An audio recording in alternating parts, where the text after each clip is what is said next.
যদি আইন বহির্ভূত কিছু করে তখন সরকার সরকারের মতো ব্যবস্থা নেবে।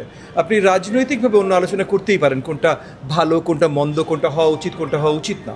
গণপ্রজাতন্ত্রী বাংলাদেশ সরকারের দায়িত্বে এখন আমরা মাননীয় প্রধানমন্ত্রীর অধীনে আমরা সকলে মিলে আছি এবং একটা সঠিক নির্বাচনের মাধ্যমে 2 দশক পর বাংলাদেশের সরকার ব্যবস্থা ফিরে এসেছে।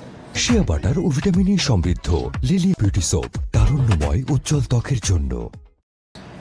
গণতান্ত্রিক সরকার ব্যবস্থা মানে বাক স্বাধীনতা। সো কেউ যদি কিছু বলতে চায়, যতক্ষণ পর্যন্ত তারা কোনো ধরনের ভায়োলেন্স বা অন্য কোনো কিছু তৈরি করছে না, সৃষ্টি করছে না, বাংলাদেশের আইন বহির্ভূত কোনো কাজ করছে না, যেই মাত্রা পর্যন্ত, সেই মাত্রা পর্যন্ত সরকার এটা নিয়ে বিচলিত হবার কোনো কারণ নাই।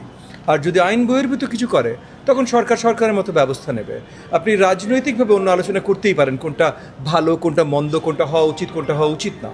কিন্তু কোনটা হওয়া উচিত উচিত না একটা জিনিস, আর কোনটা আইন লঙ্ঘন করছে সেখানে সরকার তাদের দায়িত্ব পালন করবে। আমাদের সরকার তাদের দায়িত্ব সঠিকভাবে পালন করবে। আপনি যে কথাগুলো বলছেন, আমি কিছু কথা শুনেছি সোশ্যাল মিডিয়াতে, হয়তো কিছু ব্যক্তিবর্গ এমন কিছু বলেছেন যেগুলো আসলে নিন্দনীয়। তো নিন্দনীয় কথা বলারও তার গণতান্ত্রিক অধিকার আছে, আপাতত বলতে থাকুক।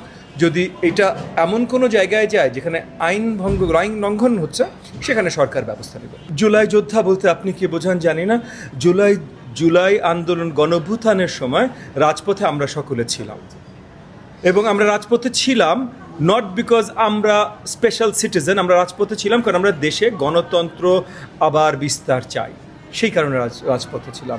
আমরা যে কোনো ধরনের ফ্যাসিজম বা অথরিটারিয়ানিজম থেকে দেশকে মুক্ত করবার জন্য ছিলাম।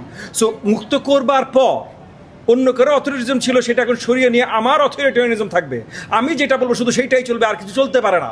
এটা গণতন্ত্র না, এটার জন্য জুলাইতে আমরা লড়াই করি নাই। সো আপনি জুলাই যোদ্ধা যখন বলবেন, আপনি একটু চিন্তা ভাবনা করে বলবেন কাকে জুলাই যোদ্ধা বলছেন। কারণ 5ই অগস্ট মানে 36শে জুলাই যদি বলেন, পুরো বাংলাদেশের অর্ধেকের বেশি জনতা রাস্তায় ছিল, রাজপথে ছিল। সো অর্ধেকের বেশি জনতা জুলাই যোদ্ধা। সো র্যান্ডাম কোনো একটা গ্রুপের কথা জুলাই যোদ্ধা হিসেবে বলবেন না, আমি আশা করি আগামী দিনগুলোতে।